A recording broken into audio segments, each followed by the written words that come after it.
all internal beams.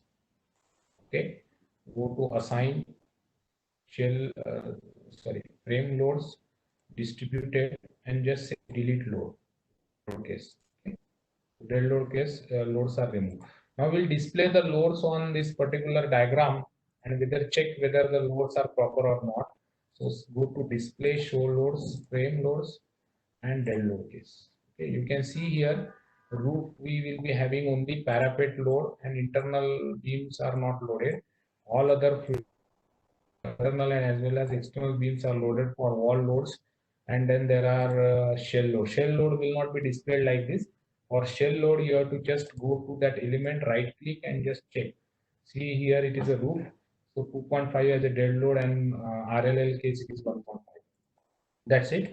So the loading everything is over, support assignment is over. Now this model is ready for analysis.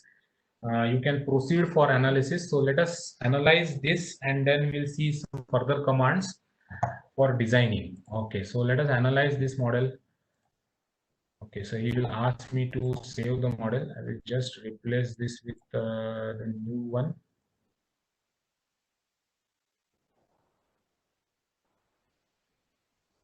Yeah, one more thing is remaining.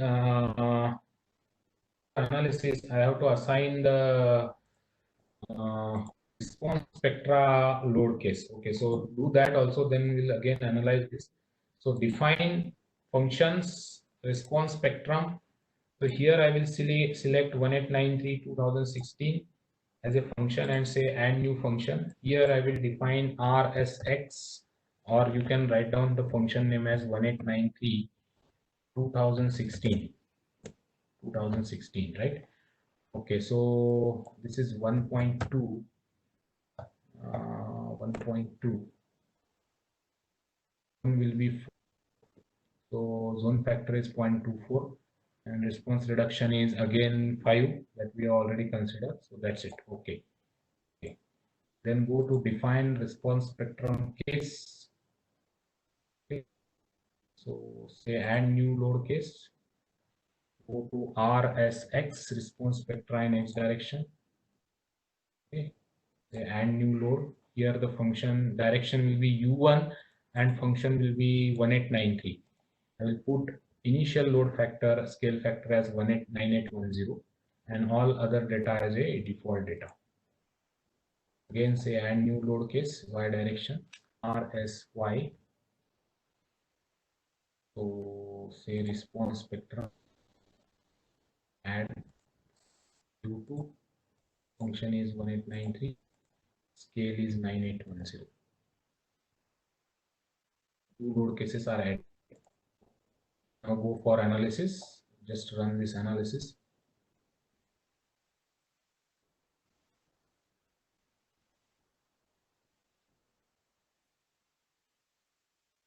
Okay, analysis is complete. Now this is the deform shape. Yes, deform shape. Now what we want to do is we want to scale this particular load case. Okay, so let's go for scaling now. So how to do the scaling? For that you first display the results for static load, base shear for static and base shear for dynamic load case. So for that go to result and say base reaction, base reaction and say okay. Okay, you will get the base reaction directly. You can see the base reaction for EQX case is around 302 and for response spectra case it is 270 X direction. Okay, so what will be your scale factor? The scale factor will be 302.07. I will just calculate on my calculator. 302.07 divided by this value, which is 270.53. So and multiplied by your original scale factor, which is 9810. So that is 10953. It's roughly 10953 in X direction. It is 10953 in X direction. Just note down that scale factor. Scale factor is 10953. 10953. That is in X direction. We'll calculate in Y direction also. Y direction it is 369 by 227. So let us do that. 369.2 divided by 227.7. multiplied by 9810. So that is 15906 in y direction. So 15906 in y direction. Just note it down. That's it. So that is your first run, and then I am ready for the second run. For that, I will unlock my model. Just unlock your model. Go for define. Then again for load cases. Here I have to change the scale factor, show modify show load case. Now here you change that scale factor. For x direction it is 10953. So 10953. Okay. And for y direction it is 15906. 15906. That's it. And then check run again. So this is your second run.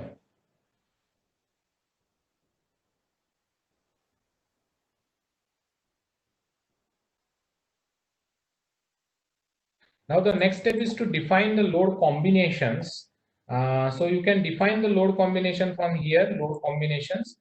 After the analysis for primary load cases are over, it is not required to reanalyze it for after defining the combination. The combinations you can add after analysis also, because primary load cases are already there. So you go for add new combination. I will just make only one combination for this particular thing, so that time will not be required. So let us say it is 1.5 dead load plus 1.5 live load. So that is my combination. It is linear add. So dead load, the factor will be 1.5. Say add. Live load you put as 1.5. Again, when I say live load, it should include the roof live load also. So it is also 1.5. So that's it. So that is a first combination I have made. This is 1.5 dead load plus live load. That's it. You can make a number of combination after analysis, not an issue. So that's it. So that is up to analysis, response spectra, and equivalent static analysis. Now we will see how to design this particular elements, that is beams and columns. Okay, so let us start designing thing here.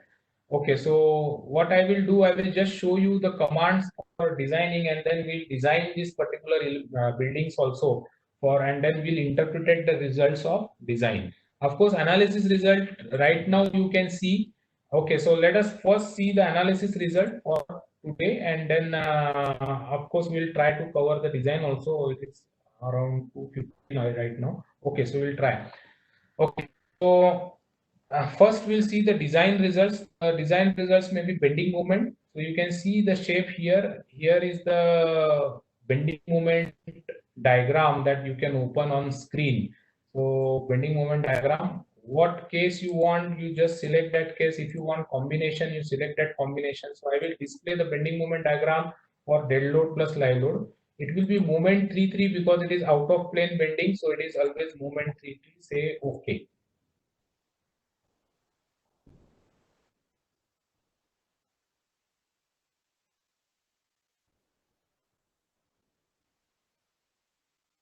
See this bending moment diagram here, nothing but the bending moment diagram. You can display this bending moment diagram on plan also.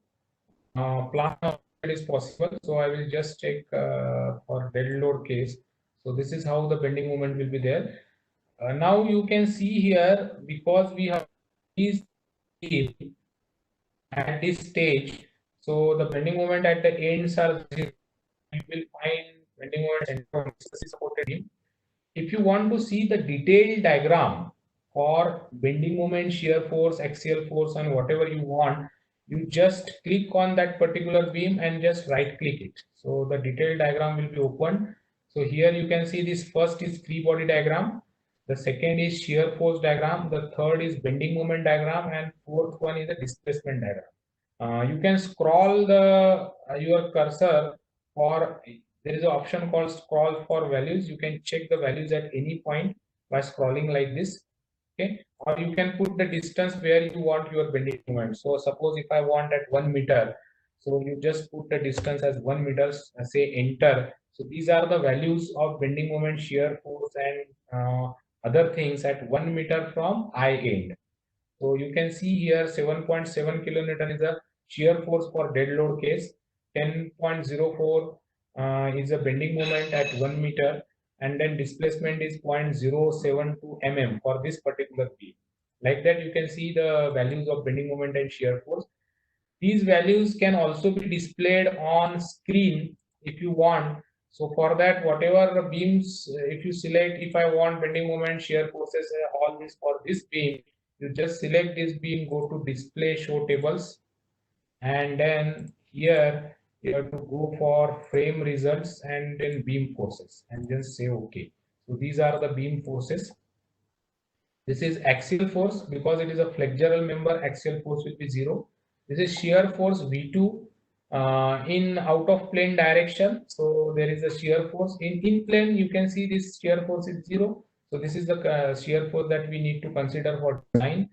Then there is a torsion T.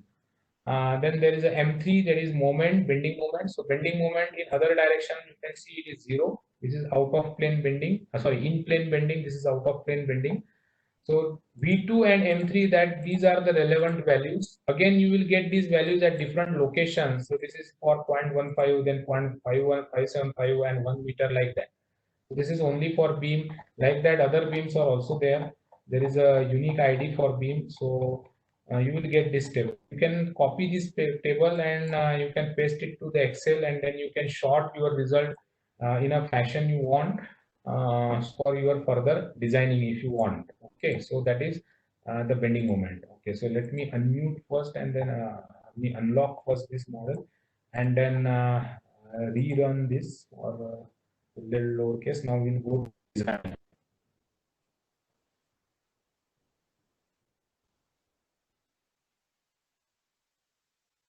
So there are few commands for design. Now this is analysis is done. After analysis, only the design option will be opened. So for that, you go to design, and because it is concrete frame design, you select concrete frame design, and then the first option will be there, which is view revise preferences. So first you have to tell the software that we want to perform design as per 456. So here you can select that. By default it is 456. Why? Because initially when you initiated your model, there only we have specified that we want to use Indian standards. So by default design code is IS 456. Other codes are also available: ACI 318 14, ACI 318 11 11. All these codes are there. British standard, Euro standards are also there, but we will use as 456. These are all default parameters, and anytime you can change this default value to actual value, but by default as per 456 these values should be there. If any point of time, if you want, you can change this value. Okay, so I will keep this all these values as default. Okay, so that is first step. Then go for again design, concrete frame design, and then there is a combination that we need to go for designing. So select design combination. Now here there are the list of combination which is available, and for which you want to design, the list will be available at other side. So there is only one combination we have defined, so we'll design our members only for one combination. So select this and put it in other side, so that this will be selected. So your design combination is 1.5 dead load plus live load. Say okay. Okay, so this is second step. Again go for design, because now we need to use the effective length for column. When we perform column design, it is always effective length. Now there are two options. The program will automatically calculate the effective length based on unsupported length, and that values are mostly not correct. Okay, so program calculated values should. So it is very important that you should put the values for effective length of the column before going for design of columns. So for that, what we'll do, we'll select all columns. So let us go to select, and object type, we'll select columns as object type. So all columns are selected, and then go to design, then concrete design, and then there is a overrides, view revise overrides. Okay, so use this option. Okay, and then you can see here there are different options available for column design. Current design section, he says varies. means different sections are assigned for different columns, so it is varies. Framing type also you can select. If you select ductile, remember this is very important. Framing type, if you select ductile, that means that you are going to follow 13920, and then strong column weak beam theory is applied, and software every time will check your connection in terms of strong column and weak beam capacity ratio. And if it is not satisfied, even if the flexural demand on your column is say 2% of the steel, it will increase the percentage to satisfy this strong column weak beam concept, and it will increase this percentage up to 6%. And then if it is not satisfied up to 6% also, then it will show it as a failure one. Okay, so carefully you have to select this option whether you are going for 13920 or not. Okay, then other factors are there. The important one is this unbrace length ratio. Okay, now currently it is varying. So what I do is I'll put 1 here. Actual length as unbraced length. Here also 1. The effective length factor I will keep at 1.2. Here also it is 1.2. These are two directions, x direction, y direction. So 1.2 and 1.2. Difference of opinion between how much effective length should be adopted. So one may go for 1 also here, but remember this should be edited values. It should not be a program calculated. If you are not substitute the actual values here, the program will be too much, means it's not actually realistic. Sometimes it may go up to 6 7 or even more than 10 also. So 10 times actual length, so your column will be failed. So put these values over here before going for design, and then by default other values will be there. So say okay. So then design, again go for design. So we have means change the design parameters. We have assigned the actual values to columns, and then we are ready for design. So go for design and then check here. It is start design option. Start design check of the structure. Okay, so go to that. Beam we need not to assign anything. Whatever is there is okay. So he will calculate the reinforcement for beam. Okay, so let us start designing.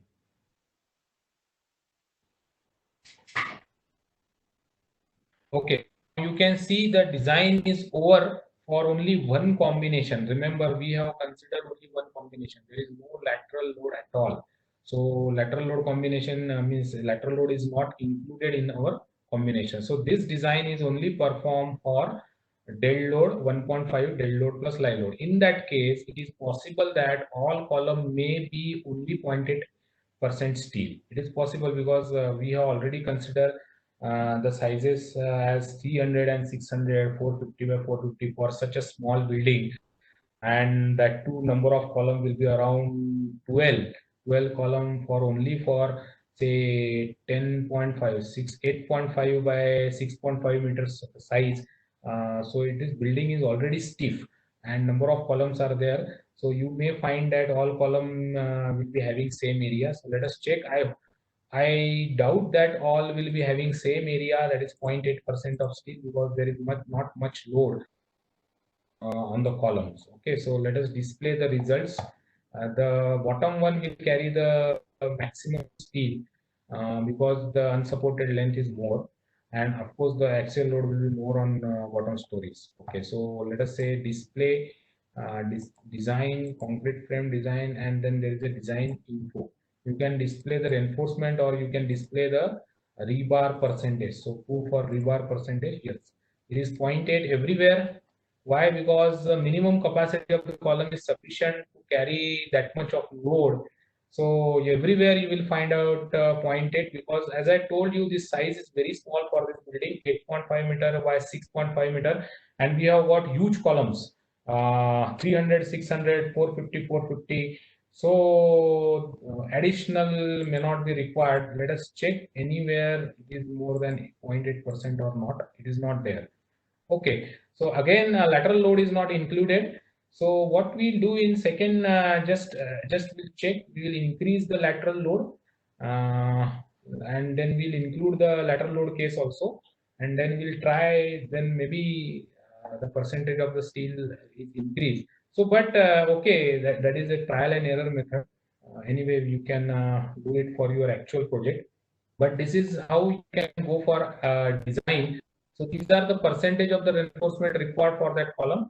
If you want to check the detailed design, you can just click and right click that member and then go for details. So here is the report which will give you all data which is used for the design. So this is column ID, then size of the section, the load combination which is used for design is only 1.5 dead load plus live load.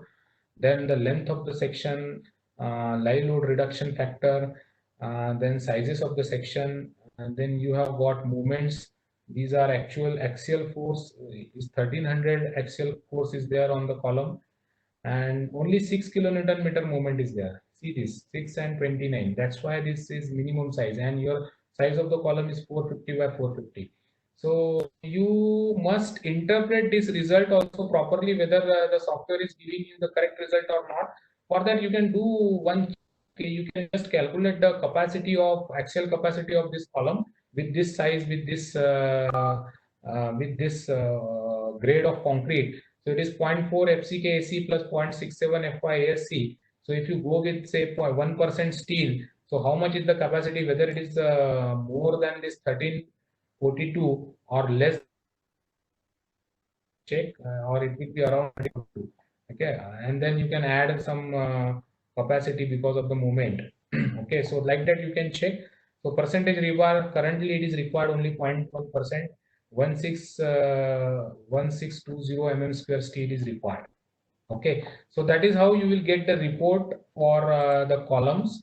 And for beam, if you see the number of reinforcement for beam, what I will do, I will just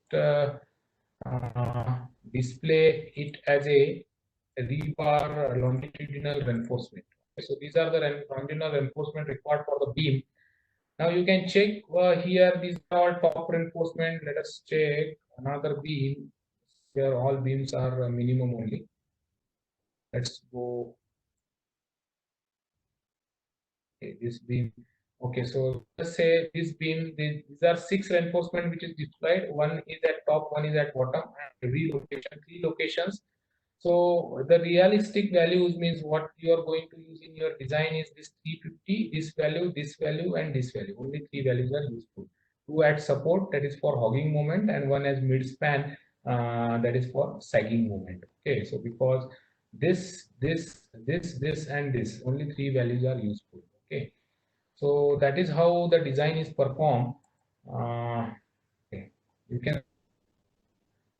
Now, because this is a continuous beam, this is a continuous support, so this is top reinforcement only 88.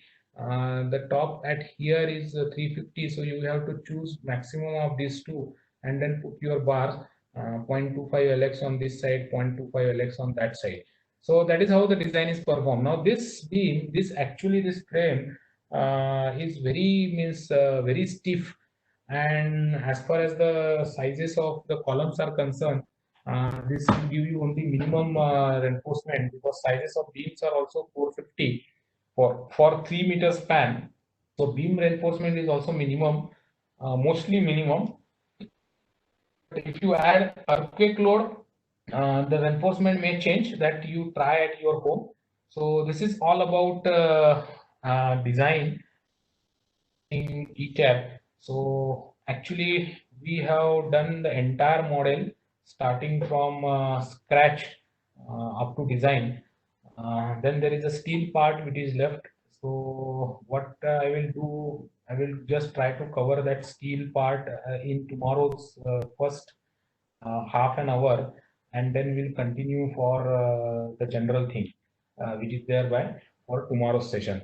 That's it. So that's it for now. So you can ask your questions if it is there. Yeah. Let's start the question answer session. We will finish question answer maybe 10-15 minutes.